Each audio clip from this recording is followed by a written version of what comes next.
সবাইকে স্বাগত জানাচ্ছি সিএমজি বাংলার সাপ্তাহিক আয়োজন সবুজ পৃথিবী অনুষ্ঠানে। কৃষিভিত্তিক এই আয়োজনের পুরো সময় আছি আমি আফরিন মিম। কৃষি উৎপাদন আর পরিবেশ বান্ধব নানা ঘটনার ৭১৭ নিয়ে আমাদের আয়োজন সবুজ পৃথিবী।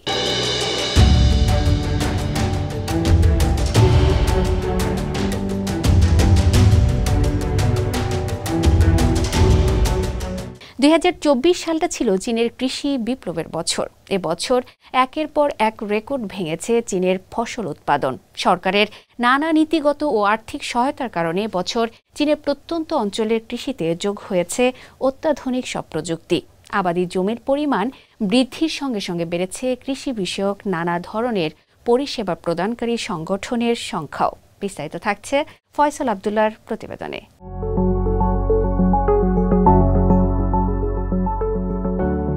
২০২৪ সালের শুরুতে লক্ষ্যমাত্রা ছিল ৬৫,০০০ কোটি কেজি শস্য উৎপাদনের। বছর শেষে চীনের শস্য উৎপাদন ছাড়িয়ে গেছে ৭০,০০০ কোটি কেজি, যা কিনা গত এক দশকের মধ্যে একটি রেকর্ড। চীনের ভূমি সংরক্ষণ ও প্রযুক্তি ব্যবহার কৌশল কার্যকরভাবে প্রয়োগের মাধ্যমে এই সাফল্য অর্জিত হয়েছে বলে মনে করছেন গবেষকরা। আমরা নিশ্চিত করেছি কৃষি জমির মোট অঞ্চল যেন নির্ধারিত সীমায় থাকে এবং সেই সঙ্গে বীজ শিল্পের নিরাপত্তাও সুরক্ষিত করেছি। এর মাধ্যমে আমরা স্থানীয় সরকারগুলোকে শস্য উৎপাদনে মনোযোগী হতে এবং কৃষকদের স্বচ্ছ চাষে উৎসাহিত করতে পেরেছি, যা প্রতিটি স্তরে খাদ্য নিরাপত্তা নিশ্চিত করেছে। চীনে এখন ২০ কোটিরও বেশি কৃষি যন্ত্র আছে। এর মধ্যে বেইতৌ নেভিগেশন স্যাটেলাইট সিস্টেম ব্যবহার করছে ২২ লাখ যন্ত্র।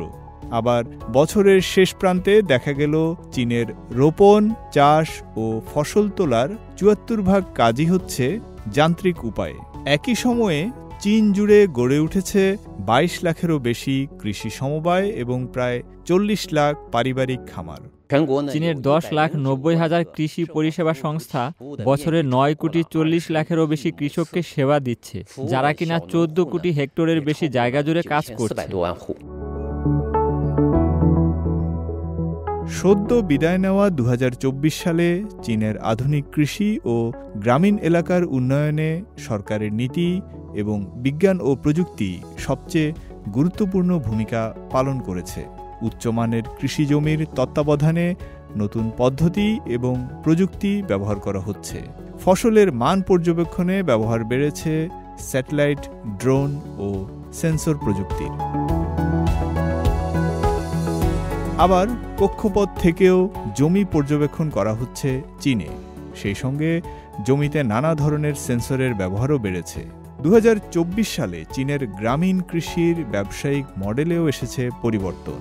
বিদায়ী এ বছরে আরও বেশি স্থানীয় পণ্যকে ট্রেন্ডি পণ্যে রূপান্তর করা হয়েছে। ওই বছর চীনের গ্রামাঞ্চলে প্রতিদিন গড়ে ১০ কোটিরও বেশি পার্সেল লেনদেন হয়েছে, যার বেশিরভাগই ছিল কৃষি সংক্রান্ত। ২০২৪ সালে চীনের অর্থনীতিতে কৃষি পর্যটনও আয়ের একটি বড় খাতে পরিণত হয়েছে। ৫ লাখ গ্রামীণ পরিবার এখন কৃষি ও গ্রামীণ পর্যটনে জড়িত, যার হাত ধরে বছরে ৩০০ কোটিরও বেশি পর্যটক আসছে চীনের প্রত্যন্ত অঞ্চলে। আর এতে গত বছর আয় হয়েছে ৮৪০ বিলিয়ন ইউয়ানেরও বেশি। ফয়সাল আব্দুল্লাহ, সিএমজি বাংলা।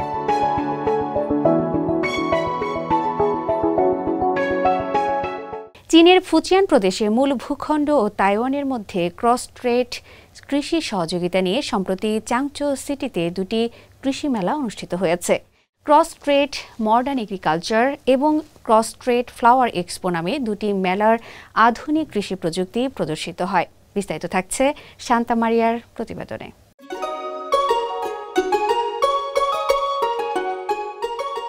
চীনের ফুজিয়ান প্রদেশের চাংচৌ সিটিতে চলছে কৃষি ও ফুল বিষয়ক দুটি মেলা। মূল ভূখণ্ড ও তাইওয়ানের মধ্যে ক্রস স্ট্রেইট মডার্ন এগ্রিকালচার ও ক্রস স্ট্রেইট ফ্লাওয়ার এক্সপো নামে সম্প্রতি অনুষ্ঠিত দুটি মেলায় আধুনিক কৃষি প্রযুক্তি প্রদর্শিত হয়। একই স্থানে অনুষ্ঠিত দুটি মেলার 5টি ইনডোর প্রদর্শনী রয়েছে 38,500 বর্গমিটার এলাকা জুড়ে। 84,000 বর্গমিটার এলাকা জুড়ে রয়েছে 4টি আউটডোর প্রদর্শনী। সমান্তরালে এক্সপো তাইওয়ান প্রণালীর দুই পাশে নতুন কৃষিপণ্য এবং প্রযুক্তি প্রদর্শন করছে। এই প্রদর্শনীতে তাইওয়ানের 100টি উদ্যোগ সহ 20টিরও বেশি প্রদেশের 700টিরও বেশি কোম্পানি অংশ নিয়েছে। ক্রস স্ট্রেইট কৃষির সমন্বিত উন্নয়নের জন্য এই বিশাল পরিসরের প্রদর্শনীর উদ্দেশ্য হল ফুজিয়ান ও তাইওয়ানের মধ্যে কৃষি বিনিময় ও সহযোগিতা অর্জন এবং তাইওয়ানের কৃষক ও ব্যবসায়ীদের মূল ভূখণ্ডে ব্যবসা প্রসারিত করার সুযোগ সৃষ্টি। আমাদের কাছে এখন প্রায় 13 হেক্টরের আনারসের খামার রয়েছে। আমরা আশা করি তাইওয়ান এবং মূল ভূখণ্ডের একীকরণকে আরও ভালোভাবে উন্নীত করব এবং মূল ভূখণ্ডে ব্যবসা করার জন্য আরও তাইওয়ানবাসীকে আকৃষ্ট করব।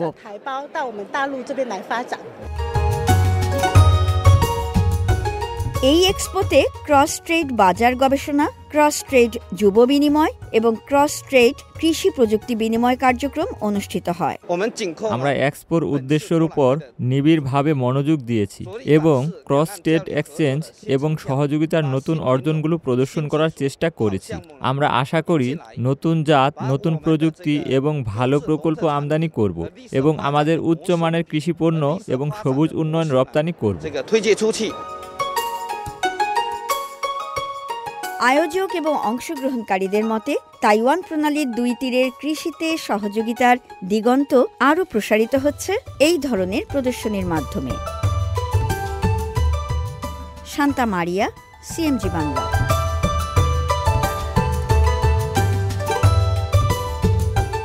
চীন টানা 35 বছর ধরে বিশ্বের বৃহত্তম জলজ পণ্য উৎপাদনকারী দেশ।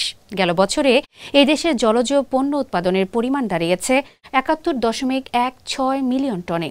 কয়েক দশক ধরে জলজ পণ্য উৎপাদনে বিশেষ উদ্যোগ নিয়েছে দেশটি। বিস্তারিত প্রতিবেদনে।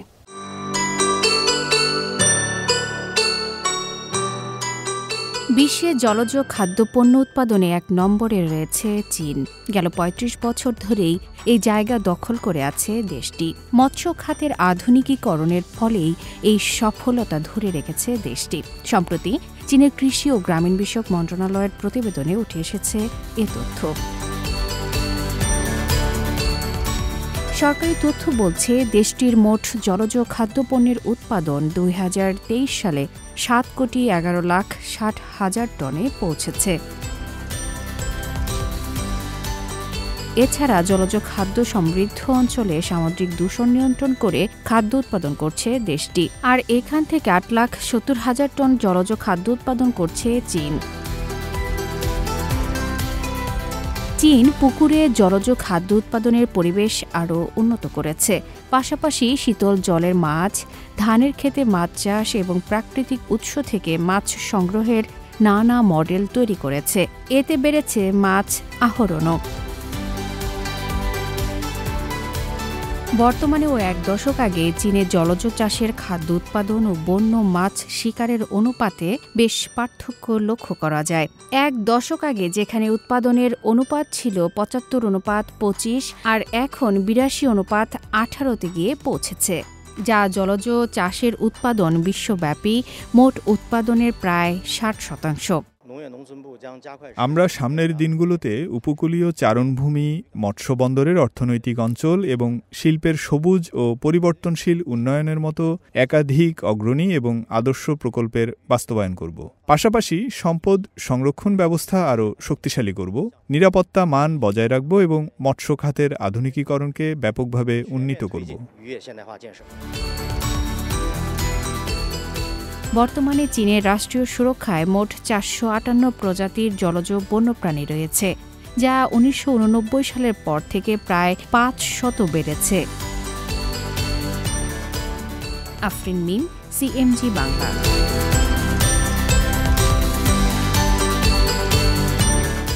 চীন ইকুয়েডরের মধ্যে মুক্ত বাণিজ্য চুক্তি কার্যকর হওয়ার পর থেকে চীনে ইকুয়েডর থেকে আমদানি করা ফুলের পরিমাণ ব্যাপকভাবে বৃদ্ধি পেয়েছে। এই চুক্তির ফলে দুই দেশের মধ্যে যেমন বেড়েছে বাণিজ্যিক সুবিধা, তেমনি ফুলের উপর শুল্ক কমে যাওয়ায় চীনের বাজারে আরও সাশ্রয়ী মূল্যে পাওয়া যাচ্ছে ইকুয়েডরের ফুল।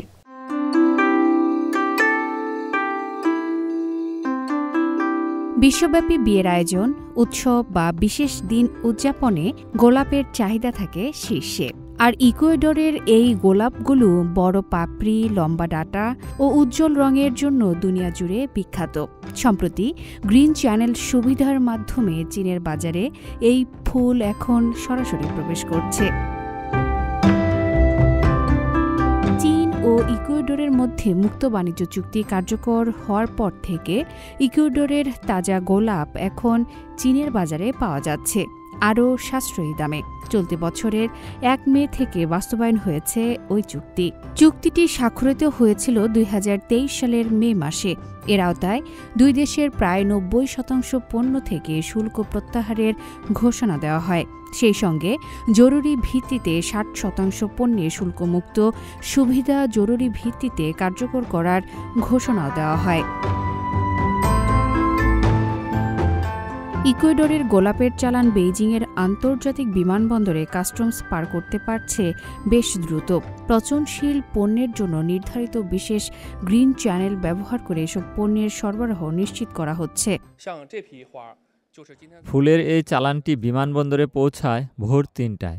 আমদানিকারকদের অনুরোধে আমরা তৎক্ষণাৎ সকল ক্লিয়ারেন্স সম্পন্ন করি। পণ্য খালাস হওয়ার পর সকল ক্লিয়ারেন্স শেষ করতে সময় লাগে মাত্র ১ ঘন্টা। বেলা বাড়ার সাথে সাথেই বেইজিংয়ের ফুলের বাজার জীবন্ত হয়ে ওঠে ক্রেতা বিক্রেতাদের ভিড়ে। নিউজিল্যান্ডের পিওনি, দক্ষিণ আফ্রিকার প্রোটিয়ার সঙ্গে সেখানে এখন সমান তালে বিক্রি হয় ইকুয়েডরের গোলাপ।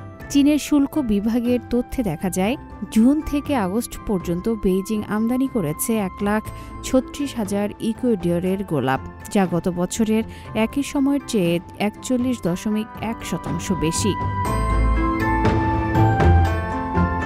এই বাণিজ্য চুক্তি অন্যান্য পণ্য, বিশেষ করে কলা ও কফির ক্ষেত্রেও প্রযোজ্য। আগামী বছর ইকুয়েডরের আরও কিছু কৃষি পণ্যেও এ সুবিধা কার্যকর হবে। আফরিন মিম, সিএমজি বাংলা।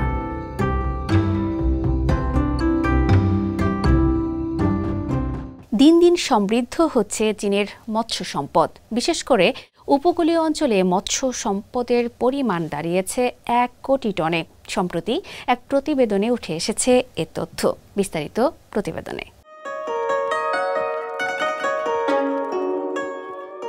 উপকূলবর্তী মৎস্য সম্পদের উৎপাদন ধরে রেখেছে চীন। গত বছরও ১ কোটি টনেরও বেশি উৎপাদন হয়েছে এ খাতে। মৎস্য শিল্পের টেকসই উন্নয়নের লক্ষ্যে নেওয়া চীন সরকারের একাধিক পদক্ষেপের ফলে এসেছে এই সাফল্য। সাম্প্রতিক বছরগুলোয় চীনে মাছ ধরার উপর মৌসুমি নিষেধাজ্ঞা ব্যবস্থা আরও উন্নত হয়েছে। সেই সঙ্গে উপকূলবর্তী অঞ্চলে মাছ ধরায় নিষেধাজ্ঞার সময়সীমাও বাড়ানো হয়েছে। প্রতি বছর ১ মে থেকে শুরু হওয়া গ্রীষ্মকালীন মাছ ধরার নিষেধাজ্ঞাটি মূলত চীনের মৎস্য সম্পদ সুরক্ষা প্রচেষ্টারই অংশ। এ সময় বোহাই সাগর, ইয়েলো সাগর, পূর্ব চীন সাগর এবং দক্ষিণ চীন সাগরের কিছু অংশে মাছ ধরা যায় না। আবার মৎস্য সম্পদের ভারসাম্য বজায় রাখতে চীন নিয়েছে বিশেষ ডাবল নিয়ন্ত্রণ পদ্ধতি। এতে একদিকে যেমন মাছ ধরার নৌকার পরিমাণ সীমিত রাখা হয়, তেমনি নৌকার ইঞ্জিনের শক্তির সীমাও নির্ধারণ করে দেওয়া হয়। দেশটিতে এখন বড় ও মাঝারি আকারের মাছ ধরার নৌকার সংখ্যা ৫০,০০০-এর মধ্যে সীমাবদ্ধ রাখা হয়েছে। জরিপের তথ্য অনুযায়ী সাম্প্রতিক বছরগুলোয় চীনের উপকূলবর্তী মৎস্য সম্পদে সামান্য ওঠানামা দেখা গেলেও এটি স্থিতিশীল প্রবণতা বজায় রেখেছে। ফয়সাল আব্দুল্লাহ, সিএমজি বাংলা। প্রিয় দর্শক, আমরা অনুষ্ঠানের একদম শেষ পর্যায়ে চলে এসেছি। অনুষ্ঠানটি টেলিভিশনের পাশাপাশি সামাজিক যোগাযোগ মাধ্যমে দেখতে www.facebook.com/cmg বাংলা এবং ইউটিউব চ্যানেল সিএমজি বাংলাতে ক্লিক করুন। আগামী সপ্তাহে আবার দেখা হবে একই দিন একই সময়ে। সবাই ভালো থাকুন, নিরাপদে থাকুন আর থাকুন সবুজের সঙ্গে।